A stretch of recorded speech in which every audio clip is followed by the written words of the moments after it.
There's Stephen Ellis, our daily Faceoff prospect analyst, joining us for his weekly appearance on the next show or on the show. And Stephen, you were out at the U17s and you got to see a player who right now isn't a household name, but boy, Landon DuPont's going to get there, isn't he?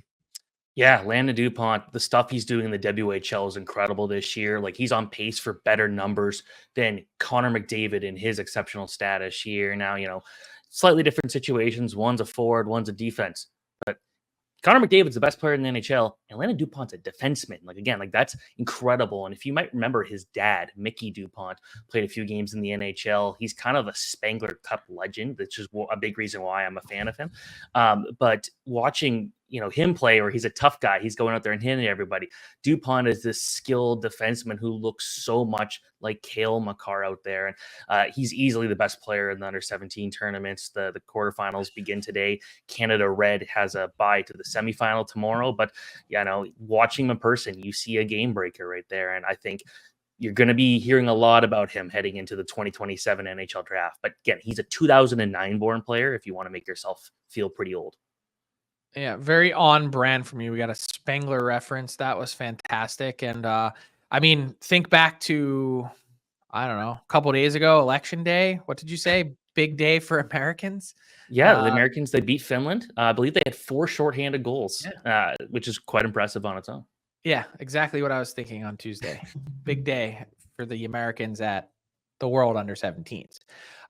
Great coverage from there. But it's amazing to think, speaking of November 5th, that means we are less than a month away from World Junior Camps opening.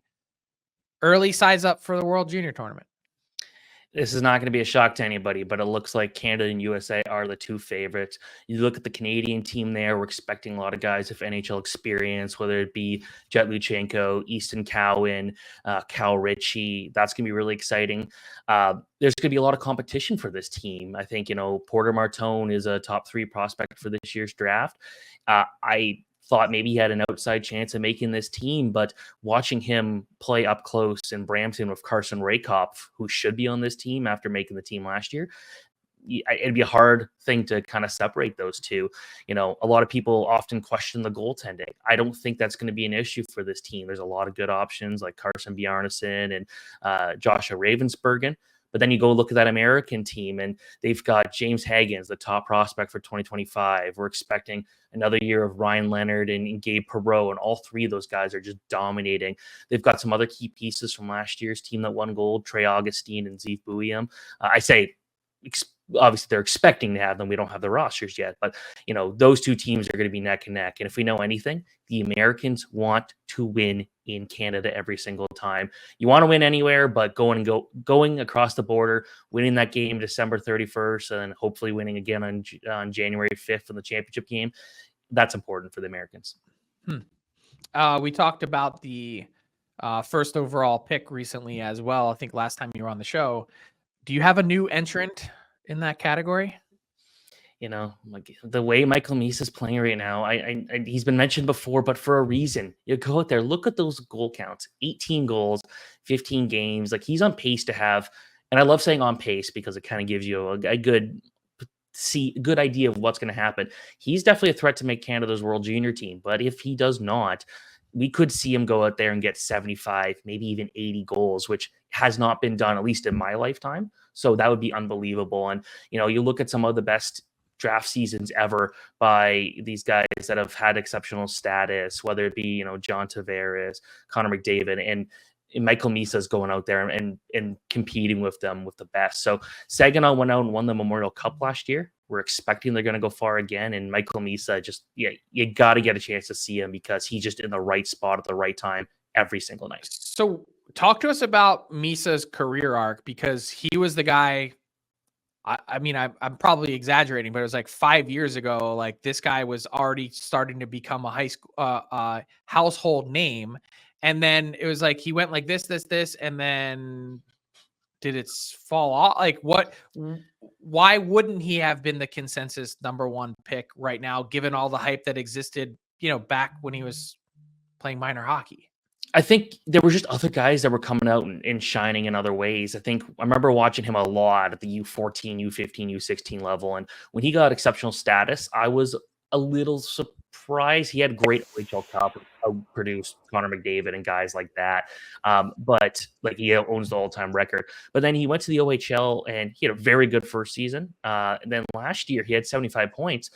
But was just kind of like fine. There were a lot of points where I think scouts were looking at him and saying he wasn't being aggressive enough, wasn't moving well enough, giving up scoring opportunities to make passes that sometimes would die when everyone wanted him to go out there and be the player that can go out there and win games. Right now, it feels like he took that personally. I think he became a more well-rounded player last year, but he's the best when he's got the puck on his stick and he's putting pucks on net. And right now, when you see this, again, 82 goal pace, we're probably not expecting that, but 70 goals feels very likely. And if that's so, that'll be one of the best seasons we've ever seen from an OHL draft eligible prospect. Wow.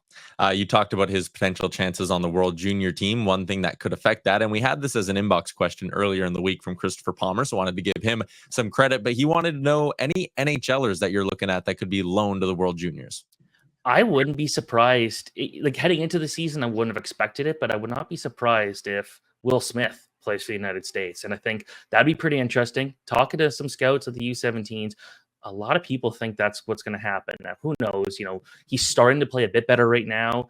I believe he had that 2-point game a couple nights ago. He had another assist in his last game. So he's starting to figure it out. But at the same time, with the way the Sharks are looking, and, you know, they've got some pretty good guys at the Barracuda they could give a chance to. Like if they wanted to say, hey, Smith, go out there, dominate this tournament, come back with all the momentum and see what happens. And then they go back and give Colin Graff a chance, I think would be pretty interesting. So for me, I think with Smith, I'm always a player, someone who values young guys getting ice time and having confidence and going out there and dominating for good friends in Canada, where all the attention is on. It'd be interesting to see if that happens. Interesting stuff. As always, Steven, appreciate your time, man. We'll chat again next week. Thanks so much. What's up, hockey fans? If you enjoyed that video, then you need to be hitting the subscribe button right here at Daily Faceoff. Exclusive interviews and analysis from our hockey insider Frank Seravalli, fantasy updates from Brock Sagan, and a daily live show at noon Eastern, Monday through Friday. You don't want to miss any of the fantastic content, so hit that subscribe button.